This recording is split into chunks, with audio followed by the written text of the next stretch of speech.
Welcome to the Sports Circus. I'm your Ringmaster Sal, live from Las Vegas in the AMP TV studio, AAMP TV. Today's show is brought to you by UppercutChops.com. Check out their tasty selection of all-natural, dry-aged USDA Prime Angus and Wagyu steaks and chops.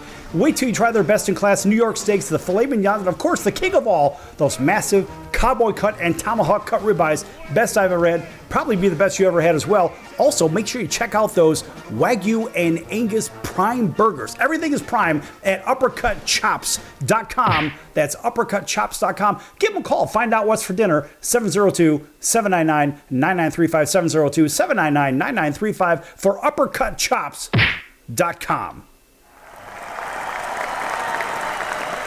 Big round of applause for everybody tuning in on our CBS, NBC, and Fox Sports affiliates from coast to coast. Cox, Comcast, Spectrum, Frontier, Time Warner, and WOW Cable affiliates, as well as Hotel TV in every major secondary and tertiary market. Every Nielsen market that is measured, I think it's about 210 of them. Guess what, folks? We're everywhere. You can't escape us.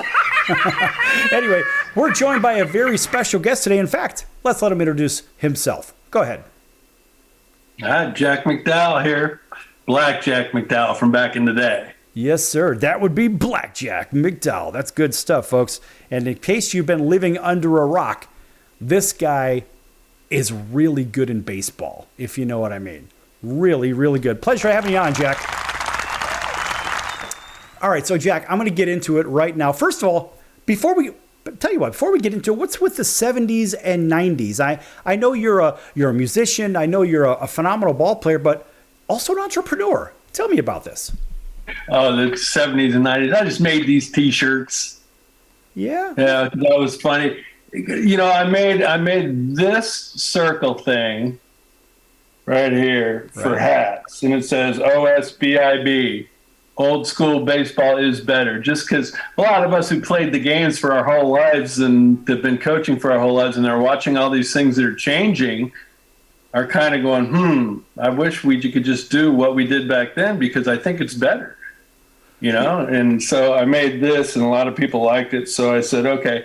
And then some people reacted to me and they said, oh, old school baseball, that's just racist because there weren't black people back in old school baseball. That's why I put, no, that's not what I mean. Old school baseball from, the 1900s. I said just like the 70s through 90s. Is that okay? Isn't it amazing? That's why I did it. The 70s through the 90s, old school. That's what's old school to me. Jack, isn't it amazing how people will build their agenda into anything that anyone says? It's so stupid. Well, that was scary because I'm like, okay, well, no, it has nothing to do with racism. I'm just talking about the game of baseball and what I knew my whole life. And by playing and then coaching for so long, you just learn so much good stuff about it. So if things change and they're actually good and they're things that are smart, we would use them. And that's the reason why, most of us are just going, nah, that is not the way to do things. That's not the smart way to do things. That's not helping the game. It's actually making the game a little worse and stuff like that. So that's why, we're getting a little frustrated with it. Well, you're going to have to send me one of those shirts and one of those hats, too. That's the 70s, 90s old school baseball. What's it? I'm sorry. Old school baseball. So, say that again. Is better. Old school baseball is better. Absolutely. I would agree. All right, so let's talk about some of these ridiculous rule changes. I mean, let's face it. When we were kids, you and I are about the same age. When we were kids, we wanted extra innings. We wanted bonus baseball, right? Because we get more bang for the buck that way. At least I did anyway. But the reality is, now you've got all these stupid rules. And let's talk first about this ridiculous extra innings rule with a guy on second base. What's this all about? Well, that was California travel ball rule that started a long time ago, actually. But travel ball, that's part of the deal because you'd play at a field and you'd have 5 or 6 games on that field during the day. So they had to make sure that a game wasn't going super long in extra innings. And so that's why they made that rule, because to make their money, they had to have all those teams play on the same fields in certain weekends. And so that was the reason for doing that. It had nothing to do with the game itself. It just had to do with the money-making thing of making sure all the teams were on there. So the reason it got moved to the major leagues, I have no idea. To me, it's frustrating to even imagine the idea that, oh, by the way, we're going to start off with a guy on second base, and we're going to basically play a little league type of a game. I mean, hell, they didn't even do that in high school. It's the craziest thing I've ever seen. And look, I didn't play at your level, but I played a little bit. And I got to tell you, it's frustrating to watch this because like you're tinkering with the game in a way that, frankly, it just doesn't compute for me. Yeah, that's true. It doesn't make any sense. Plus, they don't have a lot of bunting these days to move guys over. But if you got a guy on second base with no outs, why wouldn't you just bunt him over in the extra innings and make sure you score at least that run and stuff like that? But they don't do that very much anymore. That's not what they do. They're looking to see if they can't score a bunch of runs, starting with the guy on second and all that, which, I don't know. Is that really how the game is going to get won, or do you just win it by doing it, you know? Well, Jack, think about this. You're in a 2-1 game, right? Maybe you're in the sixth inning or whatnot. And maybe you got a guy in first with nobody out. And let's say you're up by 1. You need to move that runner over, get yourself a little bit of insurance, right? And when managers don't manage a game where you're actually moving the merry-go-round, so to say, instead of waiting for the big inning or waiting for the big hit, sometimes you got to manufacture a run. How many 1-0 games and 2-1 games have you been involved in out of your 120-odd wins? Well, and it's the same as manufacturing outs, which isn't just about pitching velocity. It's about knowing how to pitch, you know. And sometimes, you know, everyone's always asked me, so what was your best 0-2 pitch? And I said, a strike. Yeah, exactly. What the pitch was. It was like you had the guy in the biggest hole ever, so you wanted to throw a strike because that would force them to have to try to hit it, even if they didn't want to hit it, whatever it was. And that kind of stuff is not ever metriced. You know, all the metric stuff they do is not the reality of how the game was a smart game. It was about mental adjustments, pitch-to-pitch adjustments, not just by the pitcher. It's not pitch-to-pitch adjustments just by a pitcher. It's by a hitter, by how his swing was against this guy he's throwing to, you know, how he can read the pitches out of his hand maybe, or, you know, from his release. Then you change that. But it's for the defenders have to realize where the pitch is going and so what direction it might go in. The base runners have to know what's going on, and maybe, you know, if the pitch might bounce or might kick off the catcher and they can move forward on a base, they have to be ready to do that. They aren't like that anymore. They only go first to second base if the ball goes all the way to the backstop now. They aren't ready to go, you know, just start bouncing off when they see the ball's going to bounce off and kick it. And okay, if it gets in front of them, okay, I'll get back to the base. But if it doesn't and it kicks away, you go. Stuff like that is not metric, but that's, you know, just a few of the things in baseball that have disappeared that are just kind of, you know, not very smart. And it was fun that baseball was just really, you had to be smart about the game to be one of the better people. Well, Jack, let's think about this for a minute. When we think about baseball from the 70s, 80s, 90s, what do we see a lot more of? Maybe we'll go back to 60s, 70s, 80s. We saw a lot more of pitchers busting the hitters inside. You see a lot of pitchers owning and dominating the inside part of the plate. But it seems like over the last 10 plus years, whatever, it almost seems as though a lot of pitchers are scared to come inside. What's that all about? Well, mostly because they don't have the command to be able to do that. It's just about most of the guys are just overthrowing today. So they're not really, you know, pitching is supposed to be pitching, where you go in, out, up, down. You have all these different things. And guess what? Hitters also. it's not just one swing that you work with. It's going towards the ball, whatever it is. You're not going to have the same swing or the same finish on a knee-high inside pitch or a chest-high up and away pitch. That's just about how you have to supposedly work on things, and pitching how you're supposed to do it to be able to force them to have to do different swings to do stuff good. But that's why there's so many strikeouts now, so many foul balls. Just crazy. Yeah, Jack, listen, when we come back from break, we're going to go to break in just a moment here. I want to get into a little bit more about the swings that are being taken, the way that pitchers fall off the hill and they're not ready to field in their position. Look, I could do this one for a week. And there's a lot to discuss here, a lot to unpack, people say, whatever, all their cliches. But at the end of the day, we're going to get to the bottom of this with a guy that knows a little something about pitching. Oh, by the way, he's won a Cy Young Award as well. Folks, we're going to be back here in just a few minutes with a guy by the name of Jack McDowell. And by the way, we're going to entertain you with some music here with a song called Keep in Touch. And that's by Jack. Who is your band? Well, this band I had to rename. It's not really a band, this new records that I just did. I just did it at home on my own computer and played all the stuff myself. Okay. And so I'm calling the band now BlackJackian. I like that, BlackJackian. This is from BlackJackian. Keep in touch. We're going to let this run all the way through the break, folks. When it finishes up, we'll be back. Don't go anywhere. Lots more to come here with BlackJack, Jack McDowell on the Sports Circus. Don't go anywhere.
listening to the Sports Circus, and I'm Mike Golick.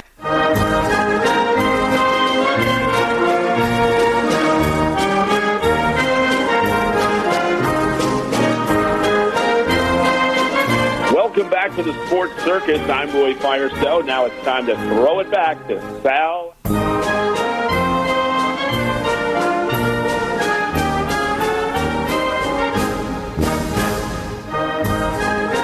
Welcome back to the Sports Circus. I'm your Ringmaster Sal, live from Las Vegas in the AMP TV studio, AAMP TV. This segment brought to you in part by some really cool music. We just heard from BlackJack McDowell, and here's Jack to tell you all about that music. Wow, that's a new CD because I had nothing else going on in my life, man. And so I said, you know what, I'm just going to start writing some more songs because I had been doing music for pretty much since the middle of my baseball career. I started playing guitar when I was like 10 years old and learned how to do stuff. And then my sister worked in music places, and man, she really knew all of the good stuff that was out there. So we'd get all the records before anyone would get them. We'd get to listen to them and all that. It was really cool. So I got into liking music, and I really liked lyrics as much as anything. Yeah, that's great stuff. And you know, it's kind of a groovy track. And you know what? We played that through the break. And of course, now that song is going to be played across America on radio. So you don't have to worry about, gee, let me see if I can get this to a radio station. Not a problem. We've already taken care of that for you. All right. And guess what? If we happen to replay the episode, they're going to hear it again and again. Eventually, they're going to ask for it. And we have more music from Jack maybe in the next break as well. All right. So back to this pitching and this mechanical thing. I have a real problem with pitchers falling off the hill. This to me, look, I'm a former left-handed pitcher myself, and I had really, really good tutelage, outstanding tutelage mechanically. And the reality is, Jack, you know as well as I do, I saw a video of you throwing a ball maybe a month or so ago. You still got it, buddy. You still got it. I think you can still play in today's game. But the reality is, these pitchers, they throw the ball and then they fall off. As a righty, of course, they're falling off to the left side. It's like, actually to the right side. What are you doing? The ball, you get hit by comebackers. There's a big hole right over second base now because you're not ready to field your position. What do you have to say to all those pitchers that are falling off the hill? Well, there's that part of it. And the other part of it that they don't understand because no one's doing it anymore is think about that. When you had a pitcher that fell off to one side when he threw, guys would bunt to the other side because they knew all we have to do is just bunt the ball down. I got an easy base hit because this guy's falling off the side, you know? And the whole thing about that, too, is I learned, and this is actual truth, too, and I forget exactly where it was or when it was, but I worked with an Olympic trainer who did all different sports. And what he taught me was you realize that the most heaviest thing on your body is your head. I was like, oh, really? He said, yes. And that is what takes your body one way or the other. It's the way you turn your head and your neck. That is what controls what you do. And that's what can do uncontrolled stuff too when you yank your head or something like that. And that's one of the things that, I will show hitters that when they're hitting, okay, and you take a swing and I'll say, okay, what I want you to do is go like this. Hold the bat out there like you're just about to hit it. Now, turn your head to the side like this. And what happens? The barrel dips. So guess what? You're going to go like that, and you're going to foul tip it, or you're going to miss it under. And when they do that, they miss it under. And I'm like, okay, that's the thing. That's the reason. So the reason of watching the ball all the way to hit the bat is not just about the eyesight, even though that is smart to watch the ball all the way to get in. But when you're moving your head around, and you're not seeing the ball, how are you going to see that little tiny thing coming out of a guy's hand getting up to you?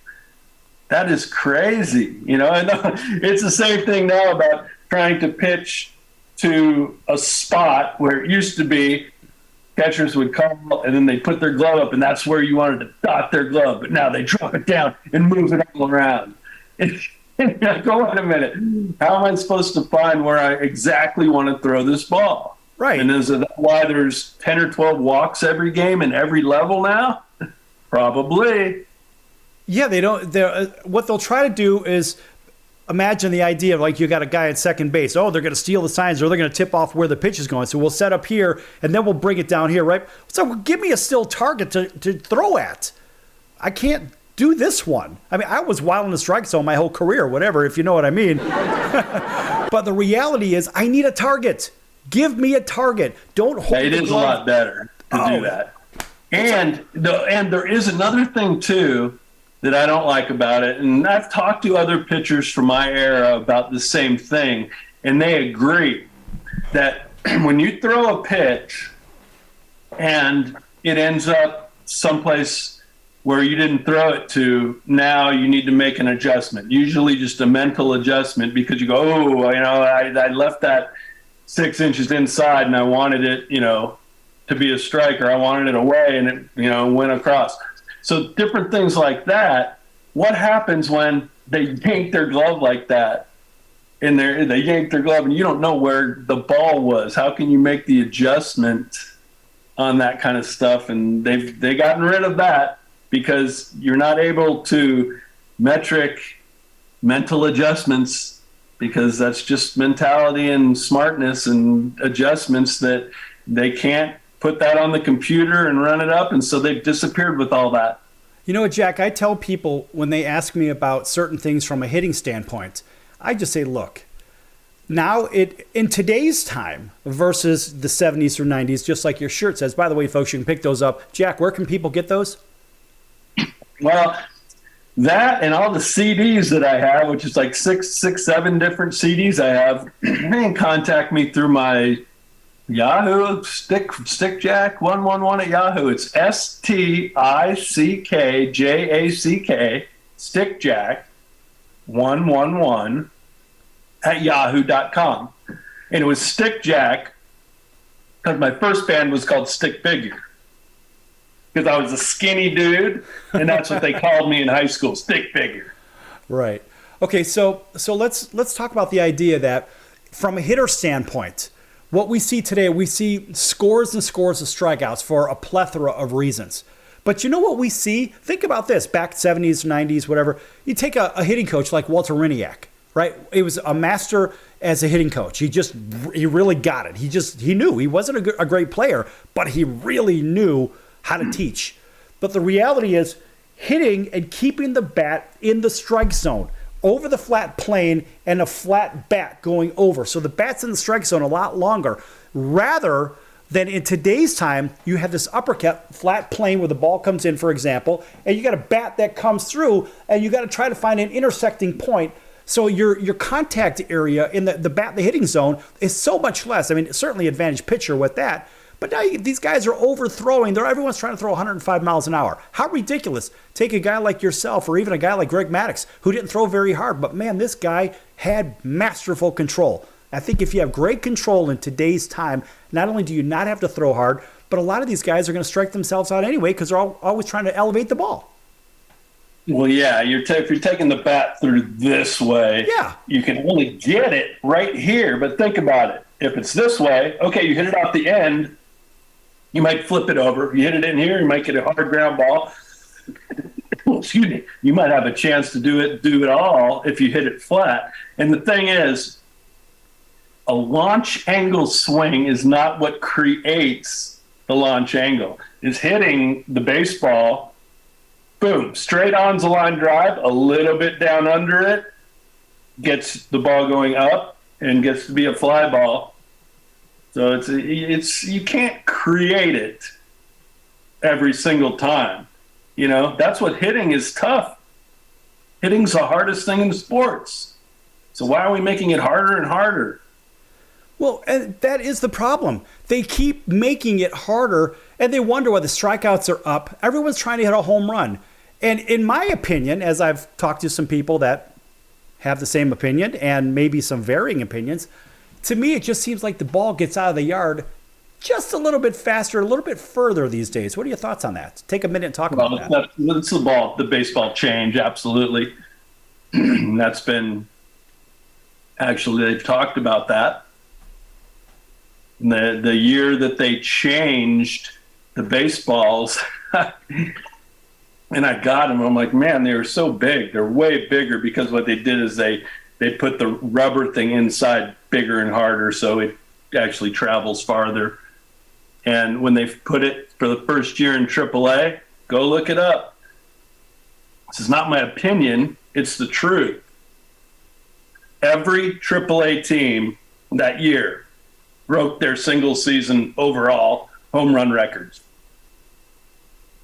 It's embarrassing. So just traveled farther. It's embarrassing. It's like they're hitting a damn golf ball or a Super Bowl. I don't get it.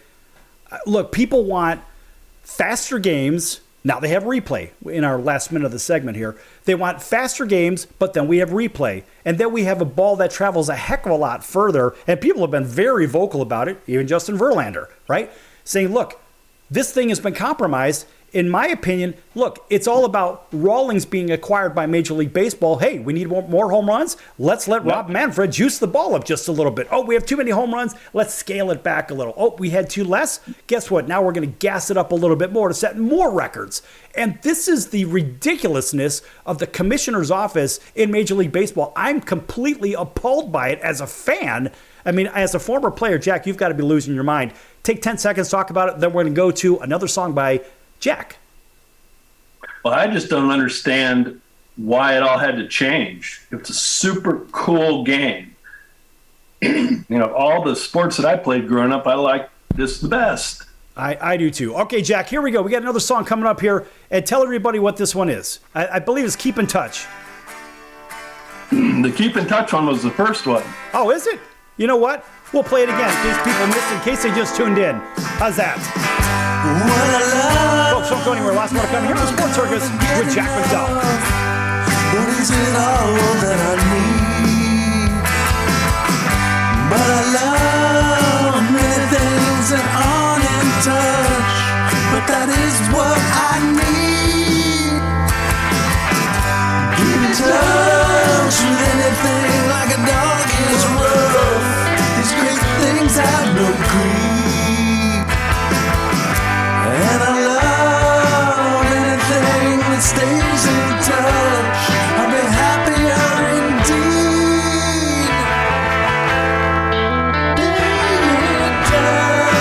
What stays in touch will never be too much. I walked away too many times, and it's time to share my trust.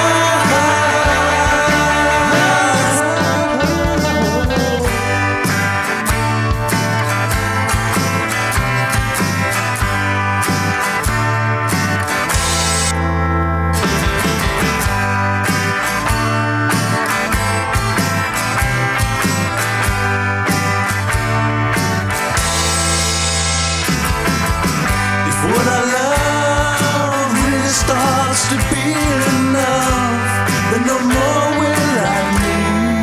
No more. To keep in touch, I think I gotta be so tough to never have to plead.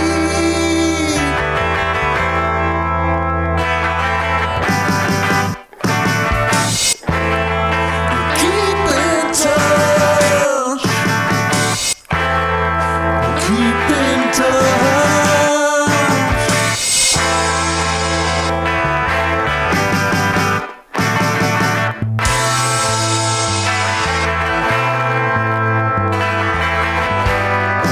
What stays in touch will never be too much. Walked away too many times, and it's time to share my trust.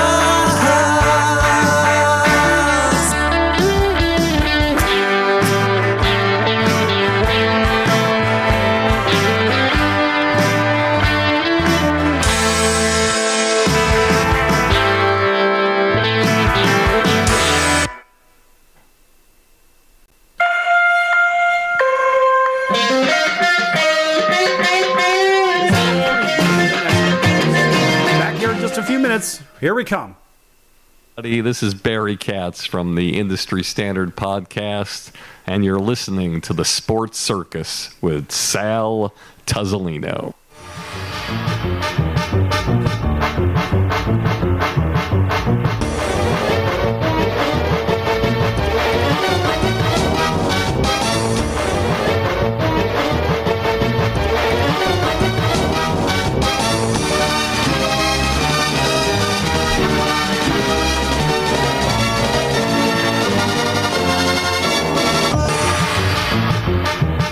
Welcome back to the Sports Circus. I'm your Ringmaster Sal, live from Las Vegas in the AMP TV studio, AAMP TV. This segment brought to you in part by our friends over at the American Business Trust Company, helping companies with strategy, sales and marketing, capital resources, and establishing companies with new presence on the internet or in person in their own structure.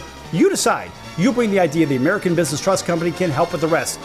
Get in touch with them at info@abtrustco.com. That's info@abtrustco.com. All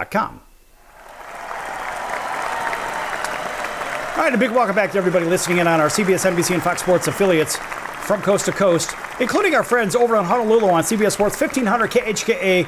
That's home of the New York Yankees and the Alabama Crimson Tide, and a whole slew of others. Also, a big welcome into our friends over on NBC over in Southern California, and that's 102.5 FM, 106.5 FM, 102.3 FM, and 1050 AM. Folks, it's not scripted, and guess what? We don't edit it, and we don't fix it in the mix. So get over yourselves, because we make mistakes all the time, just like you do. Anyway, big welcome into everybody on KJPT, Jackpot Radio in Las Vegas, KVGK, and that sounds like Vegas Golden Knights, although we are in Vegas, but no, it's KVGK 97.9 FM. Thanks for joining us there. Also, WBGY in Southwest Florida, as well as WDJY in Atlanta, WAUD, home of the Atlanta Braves, over in Auburn, Alabama, stretching all the way from Montgomery to Columbus, Georgia, and a whole bunch of others in between, and our independents, including Texas Tech Raider Radio and Cox Comcast Spectrum Frontier, Time Warner, Wow Cable TV, and Hotel TV in 500,000 rooms from coast to coast. Back here with Cy Young Award winner Jack McDowell, that's also one hell of a musician and an entrepreneur, and also a Little League coach too. But we're talking a little bit about pitching and mechanics and hitting and stuff like that. Jack, let's talk about one thing real quick on the pitching mechanics, outside of the fact that I think pitchers are, nowadays, they're overthrowing and they're not being taught the right thing to do when it comes to delivering the ball. But what about the injuries from comebackers, from people falling off the hill? Well, there's an injury from that, but think about the injury from pulling off, okay? Throwing, and then you pull off. You're pulling back on your arm while it's trying to go forward. So you're not, the muscles behind that are the strong ones that keep it from ripping off and tearing and getting into soreness and all that. They only help when you take your head. I say, when I teach any kids or any person at any level the pitching stuff, I say, you know what you need to do? Headbutt the catcher. Go right out, headbutt the catcher, and throw. You know, and go ask Randy Johnson what changed his stuff, what changed his command and his domination. He always threw hard. I faced him, you know, in college, and, you know, we got to watch him through that, and we watch him all the way through pro ball and all that, and he got better and better and better. I think he had the discussion with Nolan Ryan about, hey, get out in front of that landing leg and reach out there and throw. And that's what really allows your body to be the strongest thing. You know, guess what? The oomph is just the throw. The oomph is not this. Because that is just going like this. Hold your arm back. You know, that is not where the strength and the speed comes from. And think about it. Even if, well, let's measure this. Throw 100 miles an hour compared to 90 miles an hour. Miles an hour. How much difference is that out of your hand 60 feet to home plate? How much faster is that to the plate? Like this much? 90 to 100? Okay, so guess what? If you throw the ball here, what if you released it out here? It's getting to the hitter quicker. So don't you think that also would help? You know, it's not just increasing a velocity, it's how the ball gets out of your hand to where it goes. And you get to finish a lot better out in front, which can get your spin rate going. Right. Get your movement. No one cares about movement anymore. I don't understand that, but you make some really good points about headbutting the catcher. That's phenomenal. But also the release point, let's face it, whether you're throwing 105 or 95, at the end of the day, you still got to get the ball over the plate, and you got to be ready to field your position, right or wrong. Yeah, very true. And the whole thing also is that I'll teach is wherever your landing front leg is, you want to take your head and your chest over it as you finish the throw. Okay, that is what controls the things that we're all talking about right here. Right. That's what's the smart thing about it. It's not, and the guys that pull off to the side, they ain't gonna happen. And if I was playing right now, they let me go play shortstop or something, I would just go, oh, this guy right-hander pulling off the left side, and I'm just gonna lazy bunt to down the third base line. He'll never be able to get there. That's right. That's right. So put it in your pocket when you get the ball, because the runner's already safe at first. The only thing that can happen is something bad, and the ball could be overthrown, and that'll guy end up on second, possibly third. Well, Gola, I showed this to the Little League kids the other day. They were talking, hey, you played with Derek Jeter? I'm like, yeah, I did. I said, but look this one up, guys. Look at his very first play from shortstop on a double play. And it was a ground ball back to me where I threw to him. Like, if I was pulling off to the side, that never would have happened. That's right. That's right. So you can look that up. If you look up Derek Jeter's very first play, right? Look it up online, and it'll be on there. I'm in there. Jack, talk to me about bigger bases. And better yet, in combination with this ridiculous engagement of the rubber and 2 throws to first or whatever before you have to pick them off on the third one. What the hell is going on with a pitch clock, bigger bases, and now you've got this rule you can only throw it first so many times? Well, when they said they were going to do the bigger bases, they said it was because of the injuries that were happening because of the small. I'm like, where? Which ones? Did anyone see any? I did. I never really saw any. You know, the injuries I've seen are everyone trying to hit that inside corner of the base and rolling your ankle. So that's kind of a weird thing, too. What I don't understand is, look, we've got this ridiculous pitch clock thing, but then we have this, well, you can only throw it first so many times. And then if you violate the pitch clock, well, guess what? Now it's a ball. I mean, the whole thing has been compromised. The pitcher, it's disadvantage pitcher for sure, because they're trying to up the ante on the offense. Well, people want to see the ball hit out of the park, so they juice the ball up, and now they got a pitch clock that works against the pitcher. This is ridiculous. It's what it is. Who knows? You know, I don't know if I was pitching with that kind of stuff, what that would change, but it's all just, you got to be smart about it. You know, now you got to make your adjustments to that kind of stuff. So, you know, if you can only throw over twice, you have to be smart and know when to do it and, you know, which pitch to do it on and how you can kind of mess with their base runner's thoughts of when he's going to steal, similar to when you used to pick off or not pick off, but you can only do it a couple times now. Right. Well, the one thing that drives me crazy with this is the idea that, look, we know after 2 throws, the runner's gone. You know, the guy's going. And so the base totals, think about the Ricky Hendersons of the world that stole bases for a living, right? And this guy's stealing bases because he was an expert, not because he was basically getting a head start. And I think that's kind of what's happening. So the stats are being, I don't know, tinkered with a little bit, just kind of like the game. And bigger bases, let's face it, you got 3 inches and 3 inches. So now you got 6 inches. Think about that bang, bang play at second base. Now the catcher throws it into second base.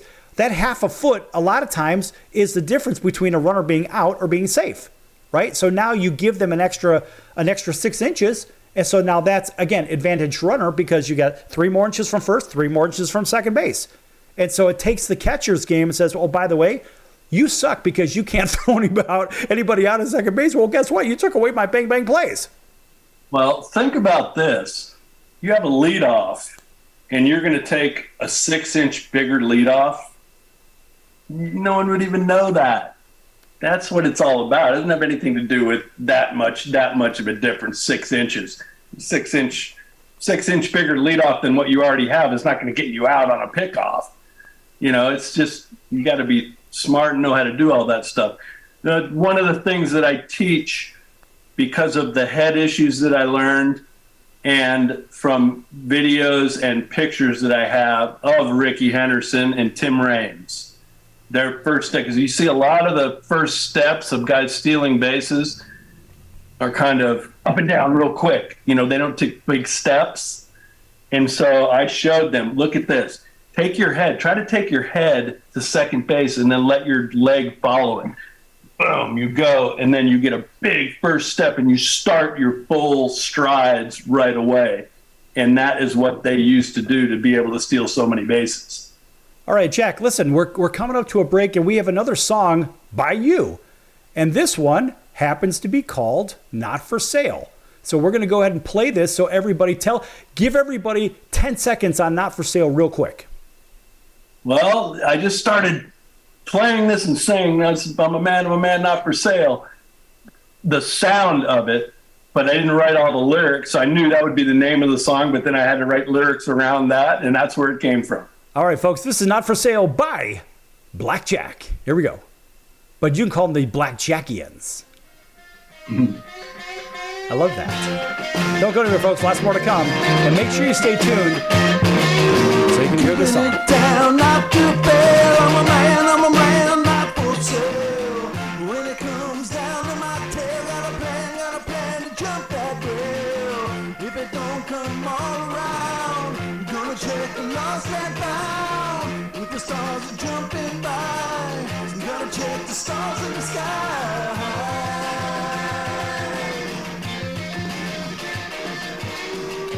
Give our lives some loving, no more lies and shoving. Replanting lives means nothing unless we're moving on.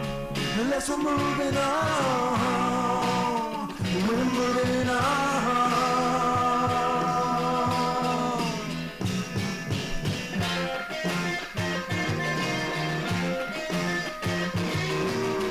Measure bones coming off the scale. I'm a man, not for sale. When it comes to breaking down, gotta keep it coming around. If I'm gonna be a man on a mission, gotta stand my position. When I gotta make a decision, gonna land with precision.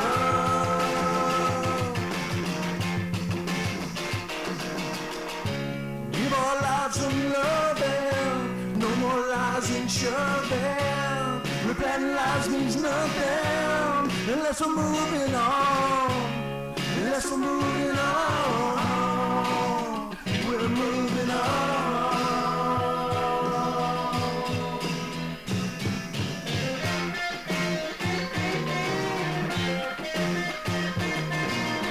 Rocking on, trying to wear. I'm a man, not for sale.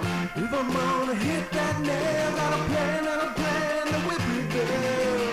When I'm doing something I ain't gonna go, ain't gonna pay. When I'm tired of nothing to do, gonna work real hard like I always do.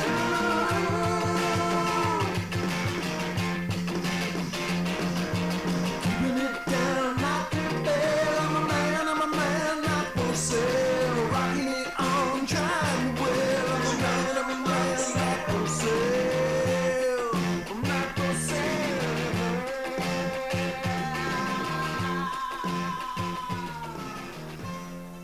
Pretty groovy track, Jack. Yeah, those are the two favorite ones of the people that have bought this new CD from me. I said, which ones are your favorite songs? And those are the two that they said were. And then you can get that at, what's your email address again? Stickjack111, all lowercase, STICKJACK 111 at yahoo.com. All right, big hello to Matt Zipman, who's watching over in Chicagoland. And here we go. We're coming right back from break right now. Hey, this is Tommy John, and you're listening to the Sports Circus.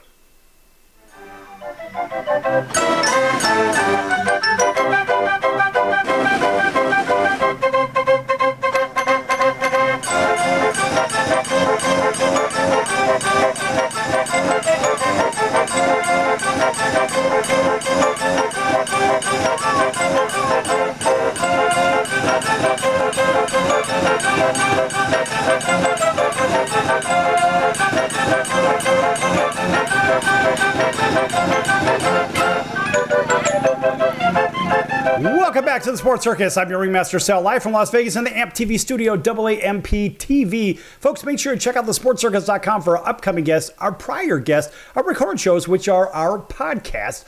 Also, make sure you check out the partners page. One of those partners that's been with us since the very beginning. That's way back in the time machine about 7+ years ago, and that's the College of Southern Nevada Athletics. Check them out at csncoyotes.com for upcoming games and events. That's csncoyotes.com for the College of Southern Nevada Athletics. All right, welcome back to everybody on television and radio. Everybody streaming also on Facebook. Thanks for joining us. Anthony Sagan from the ownership of Two Phils. Jack, did you watch the Kentucky Derby, by the way? Did you get a chance to see that? I didn't watch the thing, but I did see all the stuff afterwards when they, talked about all the things that happened to the things.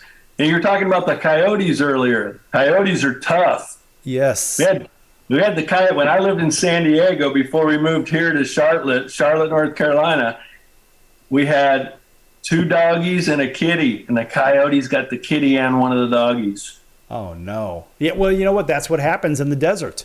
But a big hello to our friend that it's the ownership and the trainers of Two Phils from the Kentucky Derby. Oh, they just lost by a neck. They had it at the 8th pole. They get to the 16th pole, and then out of nowhere comes Mage. Who knew? Nobody knew. But those are guys from the neighborhood, from back home in Chicago, so we always want to give a nice round of applause. Anthony and the gang, thanks for joining us today. All right. And like we just talked about, the horses, they keep that head out and they pull their legs from their head being on front. That's how they're so fast. That's right, because their mechanics are good.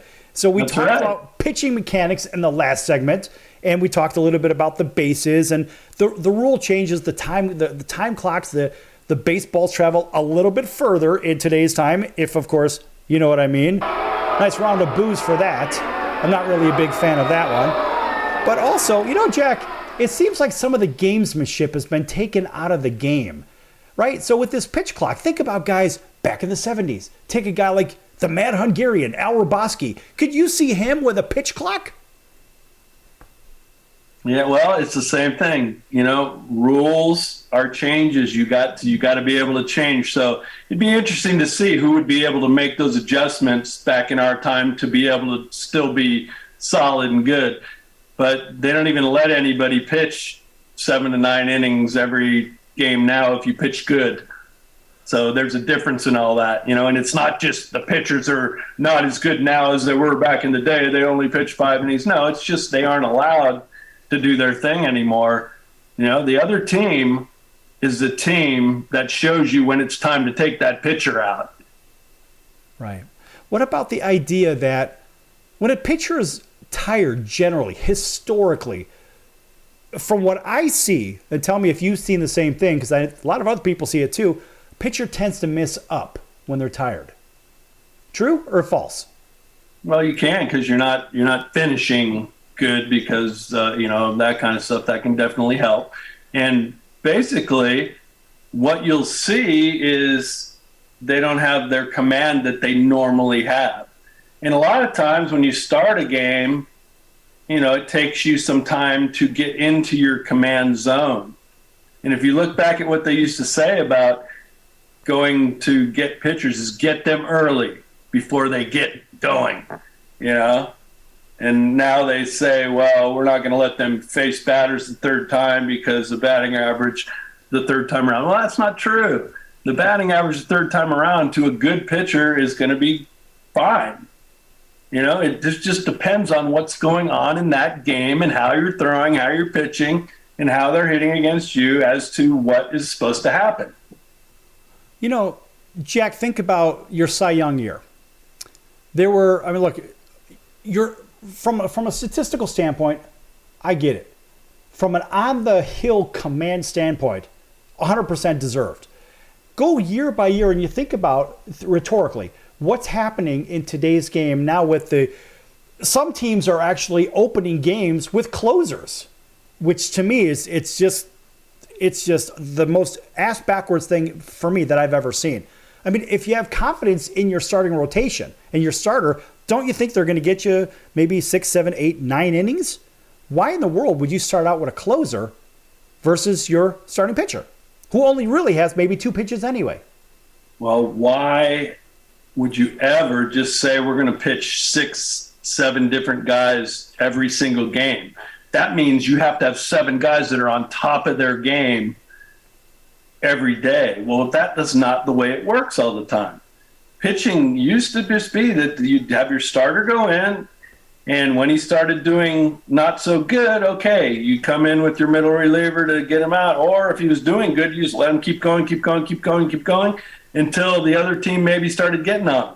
And that's what complete games were. Hey, if you just ended up winning a game, that means you got to save the bullpen for tomorrow. Jack, do you have a song that you've written, or you can play one with that guitar right next to you about complete games? Pick that guitar up and let's hear you play a little bit, just because you can, only if you want to. I don't have any songs about the baseball. The only song I have about baseball that I've written so far is a song when I managed, or in the Appalachian League, when they changed to the college league, I managed the sock puppets in Burlington. And I wrote a song to be the Take a Field song for the sock puppets. It's called Sock It To 'Em. I love that. And that's on that new record. He said the sock puppets. I mean, that's one of the greatest names ever. That name and the Joliet Jackhammers, just great names in minor league baseball. So let's hear you play that guitar a little bit if you want. Oh, you want me to do an acoustic version of one of the songs on the record? Sure, whatever you want, buddy. Okay. This is my old cool guitar. I like that.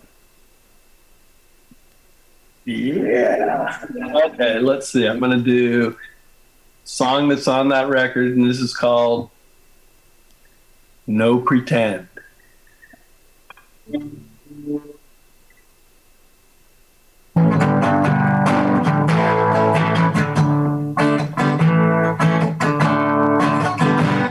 Are you gonna let it bounce away? Are you gonna let it stay? Do you wanna waste a single day? Are we gonna have some play? Like Mr. Jackson said, speaking to the man in the mirror, inside my head, thoughts couldn't be any clearer. I ain't the very best friend, but I'm never gonna be nearer. Say no pretend.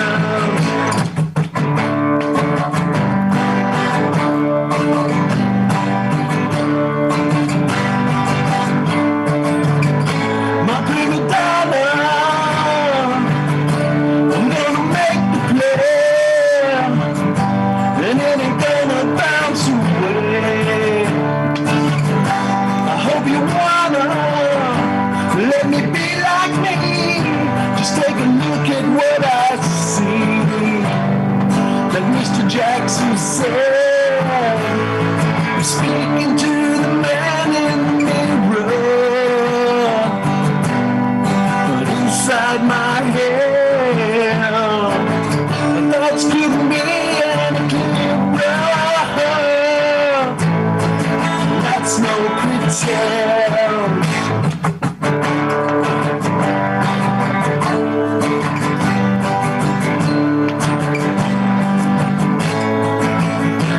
Do you wanna make a change today? Well, we gonna have some play. So are we gonna do just what we may and live our lives the way we say? Say no pretend. Say no pretend. Say no pretend.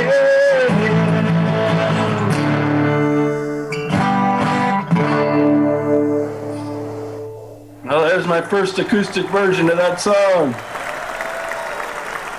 And crowd goes wild. That's great stuff. Where can everybody pick up your CDs from you again? Well, contact me through my email because I got them all here. They're all in here, all my CDs from all over the place. Got them all in my office here. So contact me at StickJack, StickJack111 at yahoo.com. That's StickJack111 at yahoo.com. You got me motivated, Jack. I got my guitar out here. I was going to play something, but no, we don't want to plug in and we don't want to scare everybody away, if you know what I mean. I can't help that. So, Jack, you've got, of course, we want to bring you back because you're a lot of fun with this and a wealth of knowledge. I want you to talk a little bit more about the coaching and whatnot when you come back, because I want you to come back. You want to come back? Sure, yeah. I love talking about how I coach because I think I know what I'm doing. Right. Well, most people think they know what they're doing, but they really don't. But you happen to have proven it, and you know what you're doing. So from a tremendous baseball career, and folks, if you don't know who Jack McDowell is, you better get yourself out from underneath that rock because the guy did it. He was remarkably good, won a Cy Young, a 3-time All-Star, and on we go. But this guy knows how to throw a baseball. Hell, he could probably still play in today's game without overthrowing and tearing labrums and rotor cuffs and everything else, Tommy John, this, that, and the other. I think Jack knows a little bit about mechanics, so you may want to pay attention. Jack, I'll tell you what, if you are doing one-on-one coaching or whatnot, how could people also get a hold of you for coaching, because you obviously do that? Well, yeah, contact me through that email. If you're in Charlotte, you can come over to the house. We have a cage in my backyard, and I have a mound that I have the kids and pitch off of and teach them how to do stuff. I usually catch them too. I don't yank the pitches out. I just catch it and show them this is where the pitch went. Boom. That's great stuff. All right, Jack, listen, thanks for joining us today right here on your favorite station here with Jack McDowell. And guess what? Jack will be back again. Make sure, in case you missed any part of this program, that you go back and listen to the recorded show on any one of where you get your favorite podcast and whatnot. And we will see you next time in about 23 hours. So until then, so long, everyone.